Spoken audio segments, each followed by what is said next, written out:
Now exclusively Republican Congressman Mike Waltz of Florida and Democrat Congresswoman Jennifer Wexton of Virginia. Thank you both very much for being here. So you're arguing, and let me start with you, Congresswoman Wexton, excuse me. So the IOC should be standing up and saying, look, China, this is an Olympic event, an international Olympic event. Do not, if you reprimand any of these people, if you harm them in any way, or you decide to remove them, we will hold you responsible, correct? Absolutely, they should. But we are very, very skeptical that they're actually going to do that, given the case of Peng Shuai and how they enabled and assisted the Chinese Communist Party with downplaying her disappearance and everything. Yeah.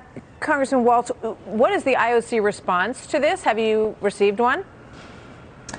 No, not yet. I expect a continued radio silence from the IOC.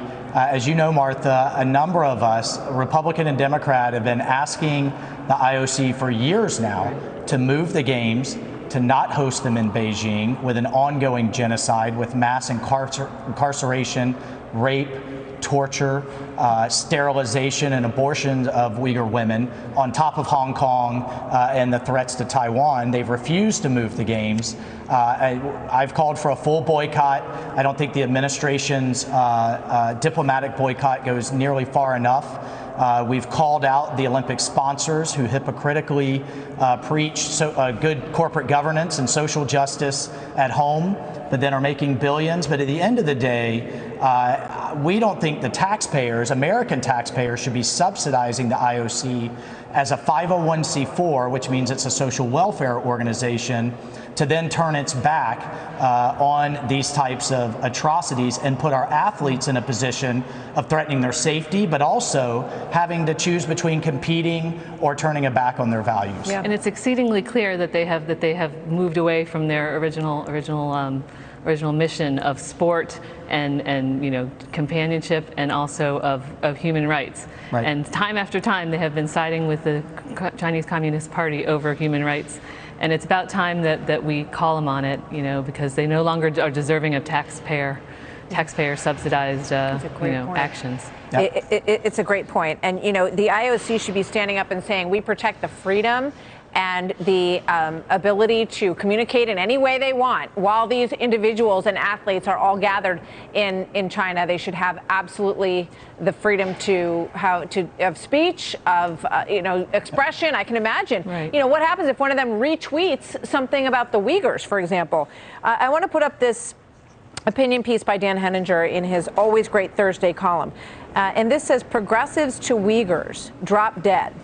And he says that is the voice of isolationism. More precisely, it's the voice of progressive left-wing isolationism, a newer, less noticed strain of America First ideology. The idea of global human rights that Democrat Jimmy Carter elevated is now being offloaded from party concerns. Congresswoman, maybe I should give you the first opportunity to respond to that. What do you think about that? Well, that certainly is not my brand of democratic politics, and nor is it that of my colleagues.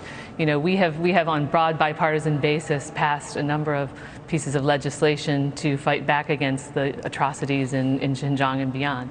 Most recently, the Uyghur Forced Labor Prevention Act, which was signed into law by President Biden last month.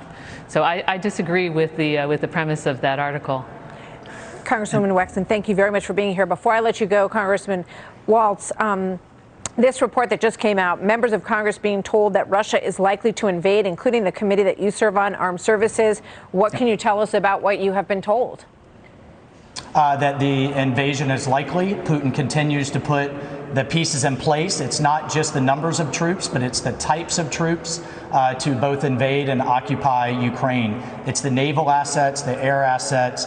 While this diplomacy is going on, which I think has been a fiction from the get-go for his own domestic propaganda purposes, with totally unrealistic demands, Putin intends to invade, and he's doing it now because he knows he can get away with it, and because he got away with it in 2014. And by the way, he did it just a month after the 2014 Sochi Olympics, and he invaded Georgia in the 2008 Chinese Olympics in Beijing.